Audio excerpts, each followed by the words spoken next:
Was Joanna the Mad actually insane, or was she tortured into it, the victim of one of the greatest betrayals in Spanish royal history, who was stripped of her throne and her freedom by three men who wanted her crown and who she should have been able to trust above all others: her father, her husband, and her son?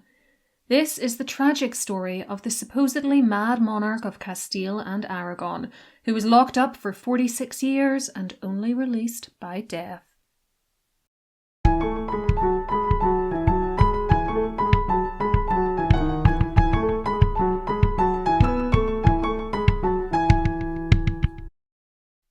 Joanna of Aragon and Castile was born on the 6th of November 1479 in Toledo, the daughter of the so-called Catholic monarchs King Ferdinand of Aragon and Queen Isabella of Castile.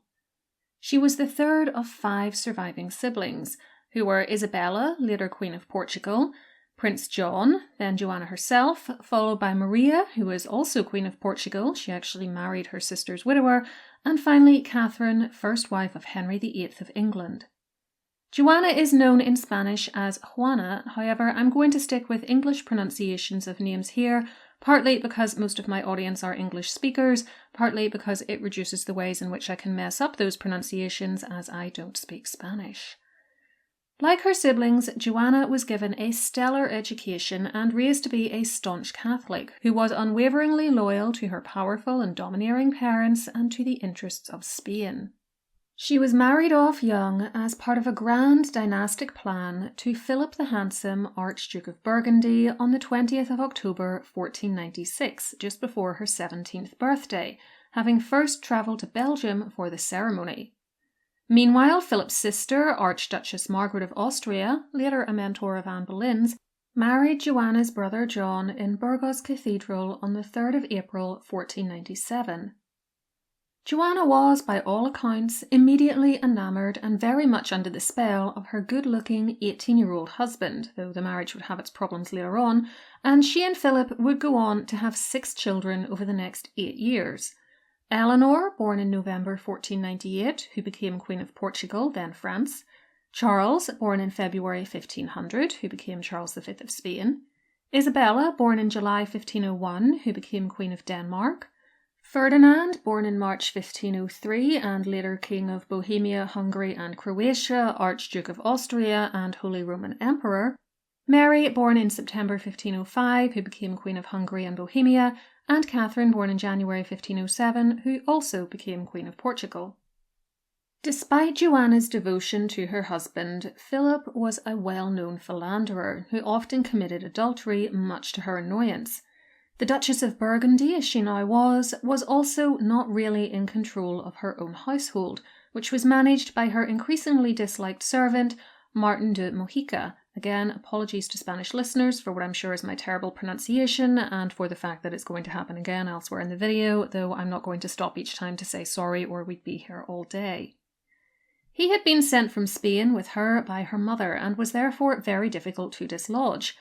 Joanna seemed rather disinterested in politics in her teens and 20s, which was a frustration to her parents who wanted her to further their own agendas, but which wouldn't have been too much of a problem for Joanna personally if not for a series of tragedies which propelled her to the first in line of succession to both their crowns.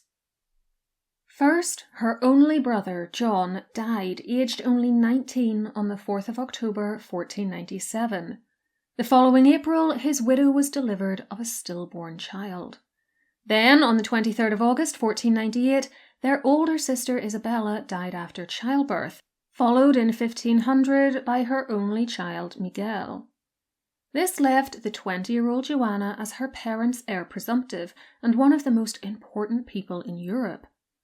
Already, though, there had been some incidents which suggested a melodramatic streak in her personality, or perhaps just a natural reaction to upsetting events, but not necessarily what contemporaries termed madness. In 1502, for instance, after returning to Castile from Flanders with her husband, where the Castilian Cortes, which is like a parliament, swore fealty to her as the heir, her parents wanted to keep her there without Philip, who had shown himself hostile to the idea of living in Spain and far more interested in cultivating ties with France, where he was now determined to go, leaving Joanna in her homeland. When she found out, the pregnant princess, who was usually a model of pliability when it came to her husband, was enraged. She and Philip had a serious quarrel, but he left her anyway, despite her objections. She fell into a serious melancholy, which was attributed to her pregnancy, especially as after the birth of her son Ferdinand in 1503, she did seem to improve. She sank into depression again, though, when she was tricked by her mother into believing that she was being sent back to Philip, who she missed, though she also worried constantly about his infidelities, only to discover that Isabella had no intention of letting her go. The pair began to fight until it was decided to remove Joanna to the fortress of La Mota, where her detention in Spain against her will continued. When Philip wrote to ask why she had not returned to him yet, though, she determined to leave immediately. Her mother's advisor, the Bishop of Cordova, was sent to stop her, and the upshot of it all was that she was literally locked in the castle, with the drawbridge up and the portcullis down. A chronicler recorded her response. Like an African lioness, she flung herself against the bars and shook them in impotent wrath. It was to no avail, though. Her orders were not followed, and she was left despondent in the courtyard next to the portcullis, refusing to come inside all night or take blankets, and in fact she stayed there for a night and half a day, only eventually agreeing to move into the guard room next to the gate when she was exhausted.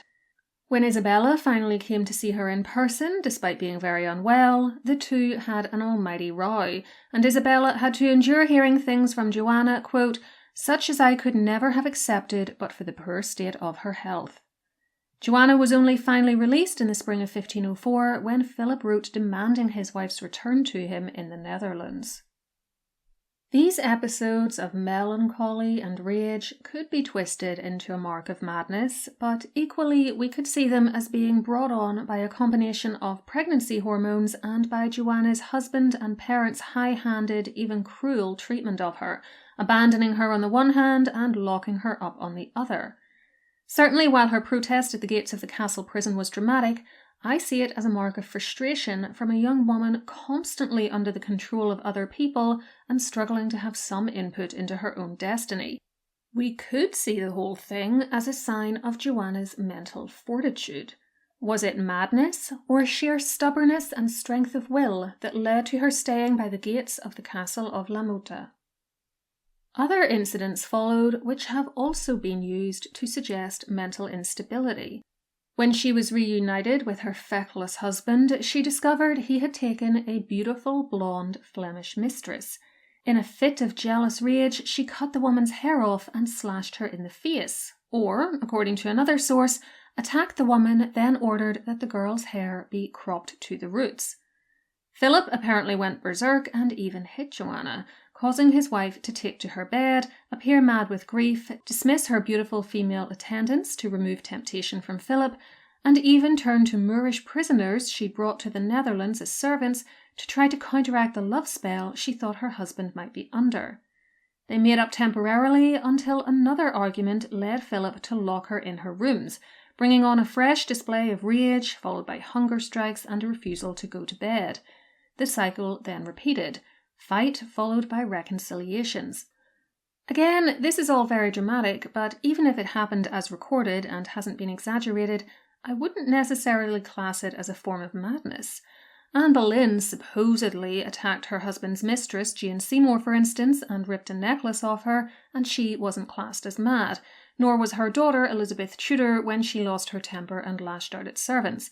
I'll link my video on the Anne and Jane incident, by the way, which may not have even occurred. To me, Joanna's actions again seem to be the product of her increasing frustration at how poorly she was being treated, rather than someone who was clinically insane. Asking Philip to treat her better clearly didn't work after all. Only dramatic outbursts seemed to get his attention.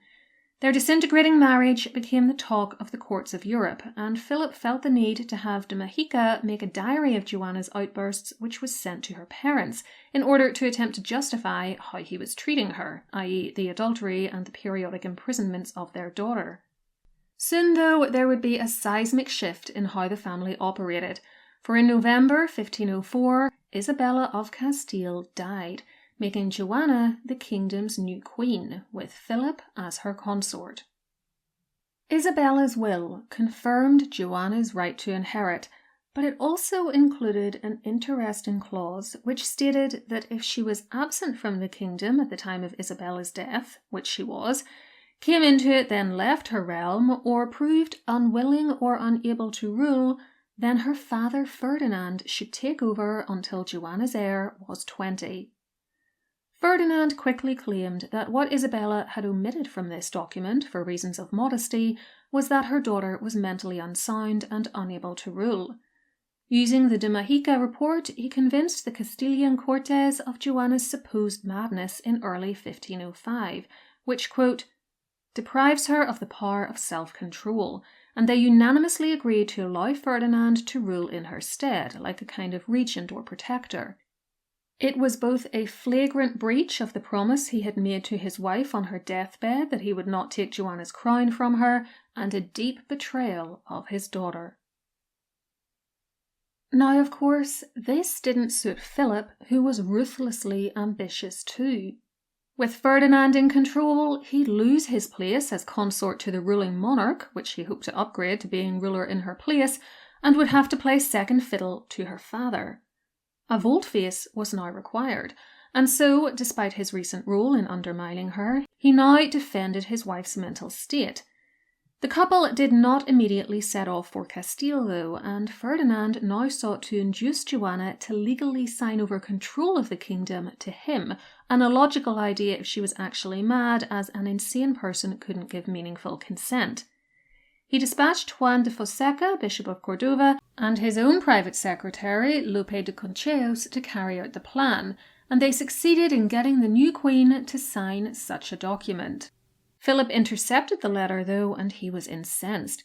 He had Concheos arrested and tortured on the rack and forbade any further visits to Joanna from any Spaniards. Months went by without the Queen seeing any of her father's ambassadors, or anyone else really outside her household, much to Ferdinand's displeasure. Historian Bethany Aram also says that Philip confiscated her letters between 1504 and 1506, but there is one very famous missive supposedly from her dating to this time period.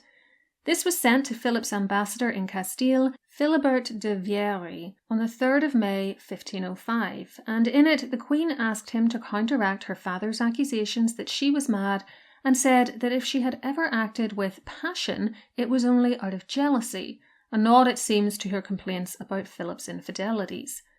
The most important part of the document, though, was the part that said that even if she couldn't rule, it was Philip and his descendants who should take her place, not her father, as Isabella's will had stipulated. So what should we make of this letter?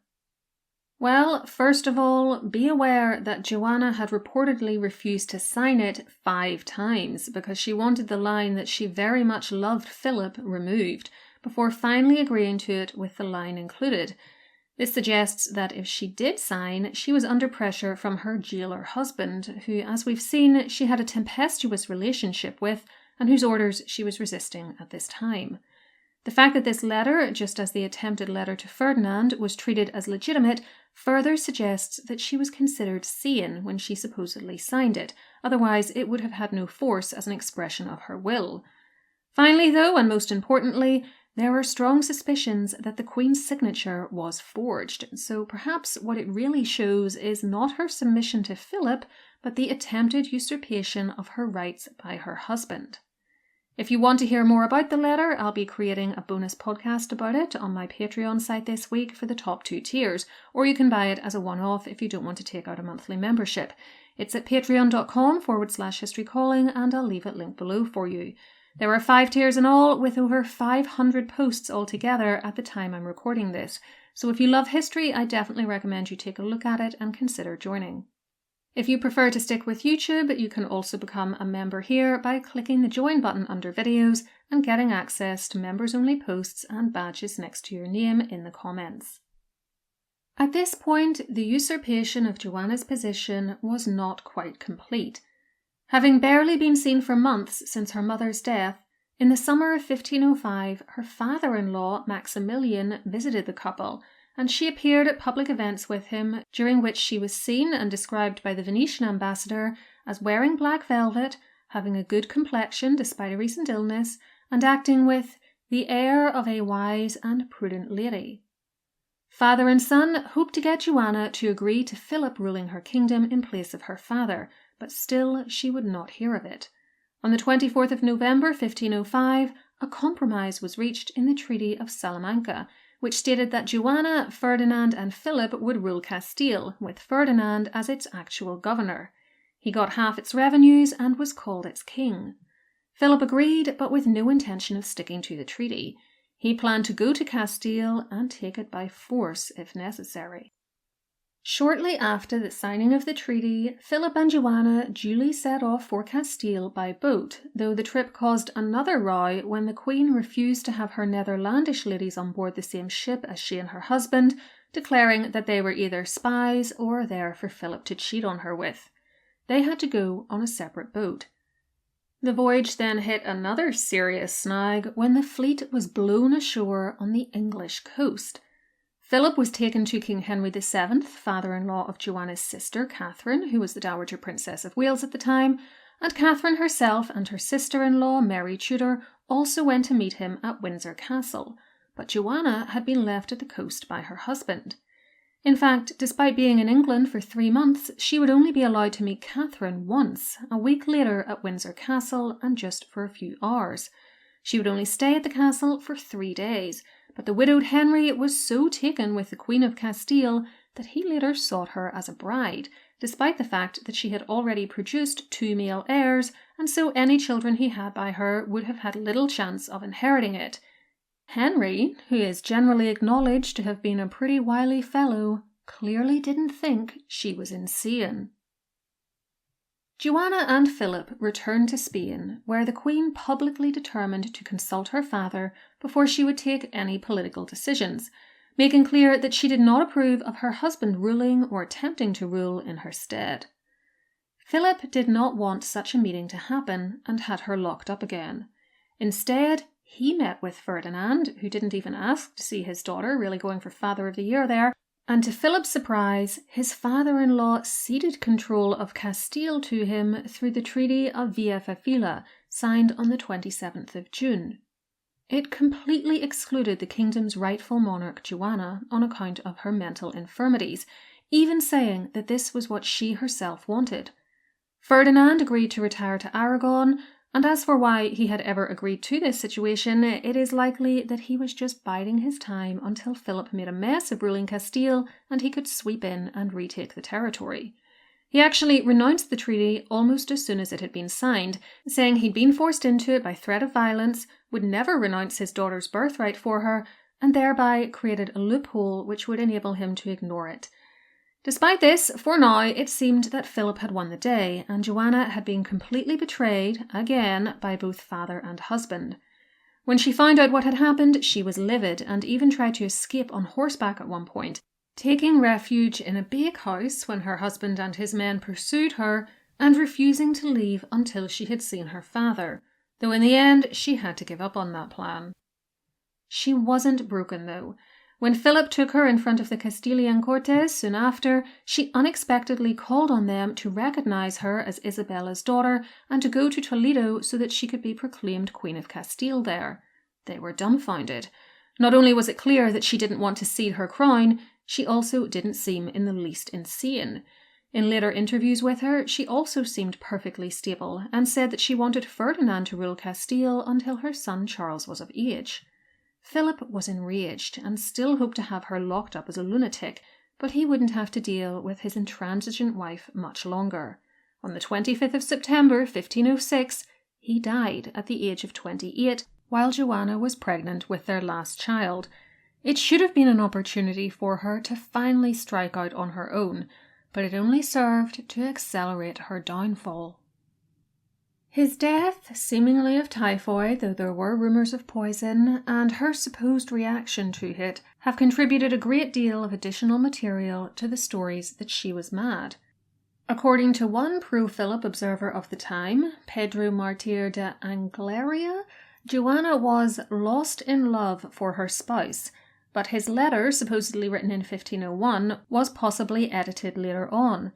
Certainly she had been in love with him at one point, but their marriage had been a train wreck for years and everyone knew it.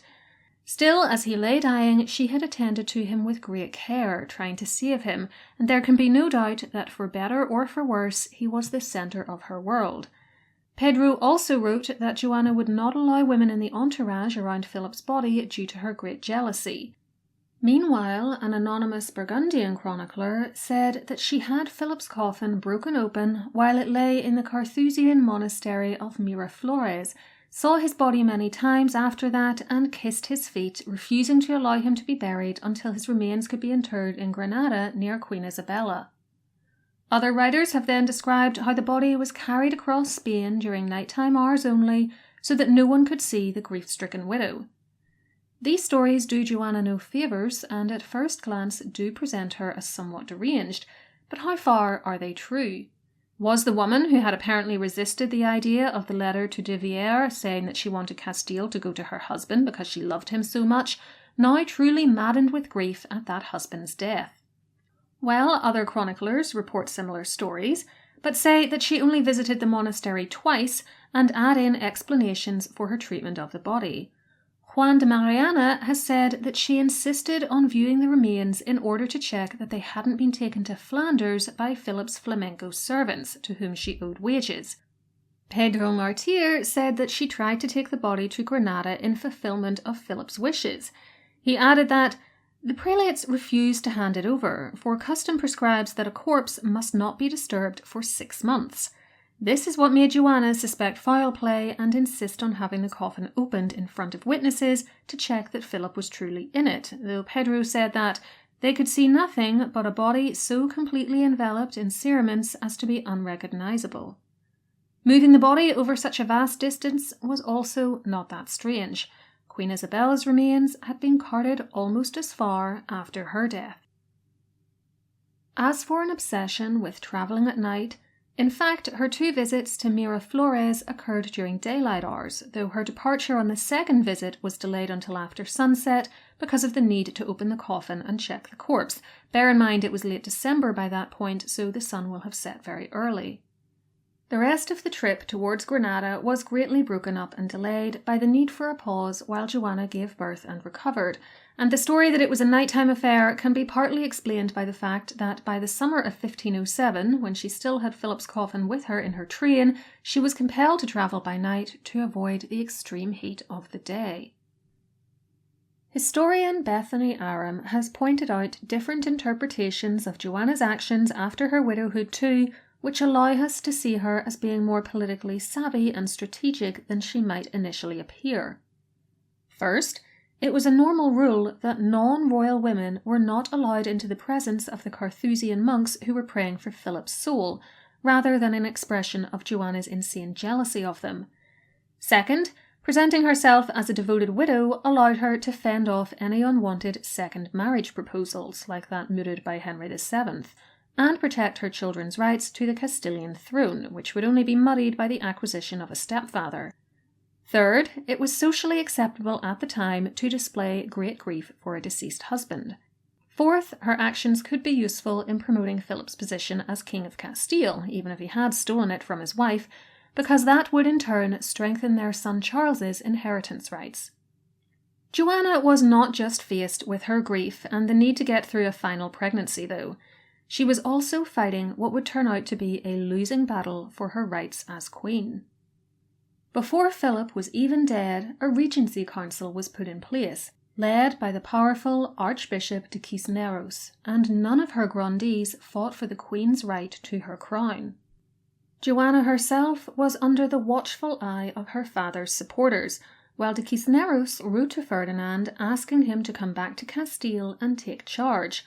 However, Ferdinand, who didn't want to be beholden to such a man for the crown, publicly backed his daughter's rights to the throne. She refused to sign the document the Archbishop put in front of her to give control of her kingdom to her father, saying he had enough to do, yet also refused to make decisions without Ferdinand present. The Regency Council had no authority with the reigning monarch present, yet her attempt at personal rule was turning into a disaster.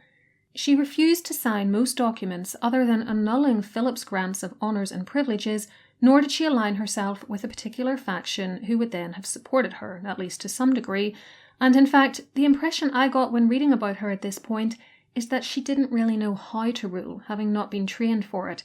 She was also still in the throes of grief and the latter stages of a pregnancy, and doesn't seem to have been very politically minded. She also lacked good advisors who had her best interests at heart, not their own, and was in many regards effectively a prisoner of her attendants, with no one she could really trust around her to carry out her orders. With plague and famine rife, money short, and no one really clear on who was truly in control, the realm fell into disorder. In August 1507, Ferdinand travelled to Tordesillas and asked Joanna to meet him there, which she duly did. The result of this meeting was that most of those who might have helped her to keep power herself defected to Ferdinand, and he took control again, against her will, though this coup was presented as being carried out with her permission. Though she remained queen in name, she effectively lost all her power, and after solidifying his position in his daughter's kingdom, 9 months later Ferdinand took her freedom too, locking her up at Arcos initially and very much against her will.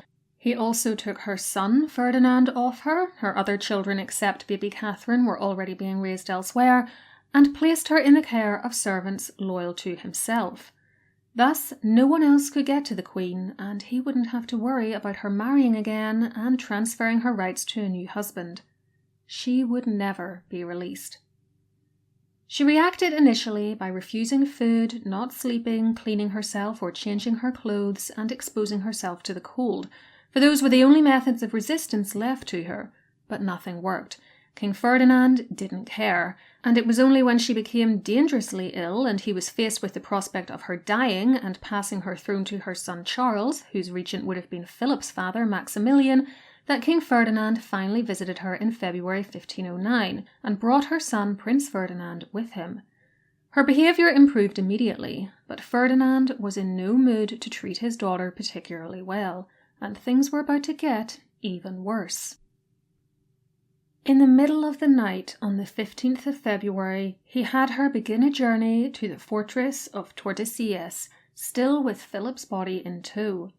Again, it was much against her will, and again we can see the nighttime journey as something beyond her control, dictated by her father. The historian Mariana wrote that by this stage Joanna was in such a condition that she seemed more dead than alive. She was incarcerated in the castle for the rest of her life. Her youngest child, the Infanta Catherine, was allowed to remain with her, but the terms of her imprisonment, according to biographer Michael Prodden, were enough to drive anyone to insanity, no matter how stable they had been at the outset. She was allowed no contact with the outside world, was kept in a darkened room, and her jailer, for really that's what he was, a man named Louis Ferrer, described using coercive measures against her, though he said he did so only to save her life, for she was refusing food. Ferdinand also allowed something called dar cuerda to be used on her, literally to give the cord. We aren't sure what this meant for Joanna though. Was she tied up, or struck with a cord, or tortured with one by having a knot in it placed around her head and tightened? Whatever the answer, it was clearly a deeply unpleasant existence, and nowadays her treatment would absolutely be a crime. Her father visited occasionally, and as early as November 1510, Joanna was described as being exceedingly weak and disordered. On another unannounced visit, he brought with him many of the Spanish grandees so that they could see the pitiful condition of the Queen, and thus her position would be further undermined. She also later blamed her imprisonment on his second wife, the French Germaine, who Joanna suspected of wanting to usurp her position. The Queen of Castile must certainly have looked insane to contemporaries by this point, and I have no doubt that the monotony and mistreatment she endured did wear her down mentally. But in the early years at least, I see her apparently strange actions as a form of passive resistance to her fate. As I've said before, it was really the only method of resistance she had open to her, rather than acts of madness. Philip, by the way, in case you think I've forgotten about him, was interred in the cloister of Santa Clara, opposite Tordesillas. Ferdinand died on the 23rd of January 1516, at which point Joanna became the Queen of Aragon too, but she was not told of his death and her inheritance, as again her rights were usurped, this time by her now 16-year-old son, known to history as Charles V of Spain, though he had been raised in Flanders. Despite not being entitled to do so, he quickly had himself declared king, all the while keeping Joanna imprisoned and isolated. On the 4th of November 1517, he visited his mother along with his older sister Eleanor, much to Joanna's delight. But a few months later, he placed the household under the control of Bernardo de Sandoval y Rojas, Marquis of Denia. Ferrer had been dismissed. He also had himself declared her co-ruler, though Joanna herself still remained ignorant of her father's death. The few rights that she had acquired in the interim regime, when she had been cared for by a man named Dirk, were withdrawn. She was not even allowed to go out to church. This state of affairs would last for decades, with Denia and Charles's correspondence showing their efforts to keep her isolated and her attempts at passive resistance using the same methods she had employed on previous occasions. These also expanded now to include a refusal to hear Mass at all if she couldn't go out to church to hear it. This led to accusations of heresy. There was only one moment in the years which followed when she might have been able to escape. That moment came in 1520 with the revolt of the Comuneros against the rule of Charles, who was also by now the Holy Roman Emperor. Now, suddenly, Joanna was the centre of attention. Despite being supposedly mad, the president of the Privy Council of Castile came to her asking that she denounce the rebels. He also finally told her that her father and her father-in-law were both dead. Negotiations ensued over several days as to what kind of edict she should issue, and in the meantime the rebels themselves came to see her and were allowed to present their grievances to her. At no point in any of these conversations did Joanna appear to be out of her mind, and the rebels sought her approval for their actions and cause, saying that they revolted in her name, in which case they could not be rebels. All looked lost for Charles, who it seemed was going to be dethroned in Castile and Aragon and Joanna's other territories in favour of his mother. But he still had spies and informants in her household, and they got to work undermining her confidence in the rebels. She never signed any documentation to legalise their actions, and she was inherently more trusting of the aristocracy than of the common people, which would prove a fatal mistake given that the former were the ones who had largely supported her parents, husband and son in locking her up. She defended her son against accusations of poor rule, citing his youth, and saying that her title was his, so he had not usurped her. She was tragically out of touch with the reality of her situation and the character of her eldest boy. While she stalled making any decisions and shut herself away in her rooms, Charles gathered forces, put out that the Comuneros were holding his mother prisoner, and the rebellion petered out. Her chance of freedom and at ruling her country herself slipped away, partly due to her own inaction and inability to know who to trust. Royalist troops attacked in early December and took the town of Tordesillas. Joanna ended up back in the custody of men loyal to her son and signed an order telling the rebels to disband. That order was destroyed, though, because to enact it would be to admit that she was sane and the ruling monarch. Nevertheless, the revolt came to an end, with the rebels finally defeated in April 1521 at Villar. Denia, who had been ousted, was brought back in to manage the Queen's household and confinement, and by January she was being isolated from the world again. Her life now was even more restricted than before. She was kept in a windowless room and not even allowed the ministrations of her confessor. Again, she railed against her mistreatment by refusing food and sleep. Her daughter Catherine was miserable in this prison existence as well, with her letters read by Denia and his wife so that she could not ask her brother for help until she managed to get one smuggled out and sent to the king. It laid bare the pitiful condition in which the Queen and the princess were living and begged for help. Charles ordered Denia to be more respectful of Catherine, but the Marquis was allowed to remain in post. Joanna's situation was desperate but unchanging. Occasionally she would get into a room with windows and scream for help to the passers-by in the street, but no one came. When she turned away from hearing Mass once again, which was sacrilege in 16th century Spain, Denia asked for permission to torture her. Charles didn't agree, but still he left his mother in the hands of a sadistic, power-hungry control freak who was driving her mad, then trying to torture her for being so. To add insult to injury, Charles also robbed her of her jewels when he needed money. On the 2nd of January 1525, the Infanta Catherine left her mother to become Queen of Portugal. Joanna stayed by a window watching to see if her daughter would return for 2 days, before the exhausted woman could be put to bed. By now it seems she genuinely was mentally unstable, the harsh treatment of the preceding decades having finally accomplished what her father, husband and son had wanted all along. There were decades of misery still to endure, though. When Denya died, his son simply took his place as jailer, so that there was no break in the monotony. Her family visited her only very occasionally, and there was no talk of releasing her. Her physical health failed, with walking made hard by dropsy and excruciating leg ulcers that left her bedridden and screaming in pain. In the end, Joanna only escaped her confinement of 46 years via death on the 12th of April 1555, aged 75. She was buried alongside her parents and husband in the Royal Chapel of Granada, where she and Philip were moved after initial burial in Santa Clara. It had been a mostly miserable life, controlled and mistreated by the 3 men she should have been able to trust the most and to whom she was unfailingly loyal, robbed of her inheritance by all of them, and physically and psychologically tortured by her imprisonment until she genuinely lost her mind.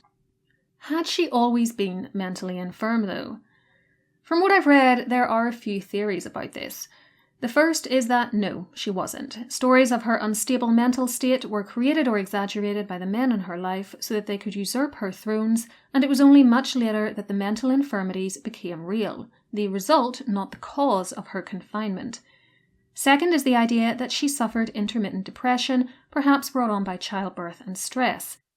Then there is the hypothesis that she had a hereditary illness such as schizophrenia. Proponents of this theory point to the mental health problems suffered by some of her family members, including her grandmother Isabella of Portugal and her great-grandson Don Carlos, Prince of Asturias, about whom I have a video which I'll link below for you. I would subscribe to the first theory myself, that she wasn't mad until driven to it. Yes, she could be melodramatic, but she had little other way of complaining about her treatment, and as late as 1520 those who were allowed to see her and were impartial reported that she was perfectly sane. As for whether she would have been a good queen if allowed to rule and properly supported instead of constantly undermined by those around her, I think it's impossible to say. She didn't have the education to help her reign effectively, often didn't show much interest in politics when she had the opportunity to engage in it, and leaned very heavily on Philip, Ferdinand and Charles, perhaps not willing to admit just how toxic they were. We might blame her mother a little for not raising Joanna to be a more effective ruler, but by the time it became obvious that the girl would be a queen regnant, she was already married, in love with her husband, often living outside of Spain, and reluctant to abandon her spouse in any way. Joanna's is one of the saddest royal stories I've come across, and one that angers me a great deal. Here was a blindly trusting girl, desperate for familial approval and with so much promise, who was absolutely ruined by the greed and cruelty of her family and tormented for decades by the mistreatment encouraged by her husband, father and son. Ferdinand, Philip and Charles deserve to be rotting in the bad place for what they did to her. If you found my retelling of her story interesting, please remember to like and hype the video and subscribe to the channel. It all helps way more than you know, and tell me in the comments what you make of her mental state.